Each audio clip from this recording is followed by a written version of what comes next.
High বন্ধুরা, good morning, জয় শ্রীকৃষ্ণ। দেখো আমি ঘুম থেকে উঠে কত কাজ করছি। ঘুম থেকে উঠে আমার কাজ হলো প্রথমেই নিজের হাতটা দেখে ঠাকুরের নাম করা আর বিছানা গোছানো। দেখো যেহেতু খুব একটা শীত পড়েনি, তার জন্য হালকা পাতলা একটা কম্বল আমরা গায়ে দিই। তো কম্বলটা খুব সুন্দর আর বেশি দামও না, 100 টাকা দাম। দেখে মনেই হবে না যে 100 টাকার কম্বল, ভালোই লাগে বেশ। আর এই শীতকালে এই কম্বলটা দিনের বেলাতে কাজে লাগে, রাত্রেবেলা খুব একটা লাগে না, কিন্তু এখন যেহেতু হালকা ঠান্ডা আছে চলে যায়। আর দেখো আমার সঙ্গী, আমি এদেরকে নিয়ে শুয়ে থাকি, আমার খুব ভালো লাগে। আমার নানান রকমের টেডি, নানান রকমের পুতুল আমার খুবই ভালো লাগে। তো আমি এদেরকে বিছানার মধ্যেই সাজিয়ে রাখি, আর আমার বিছানাও গুছাতে ভালোই লাগে। দেখো সব রয়েছে, অনেক সঙ্গী আমার।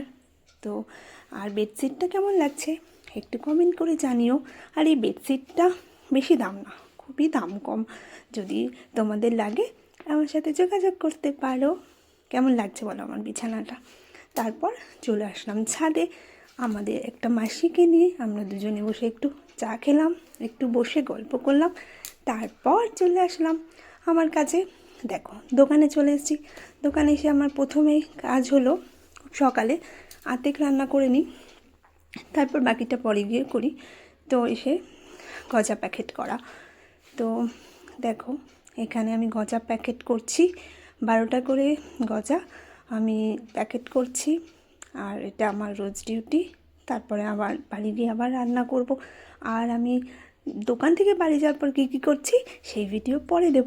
আর আমি এই প্রথম এই ভিডিও দিচ্ছি এইভাবে।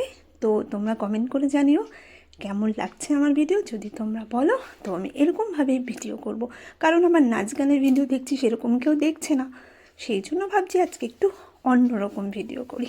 দেখো গজা প্রায় প্যাকেট করা হয়ে গেছে। আর আমাকে কেমন লাগছে আর বলো কেমন আছো সবাই, আর ভালো থেকো সবাই, টাটা।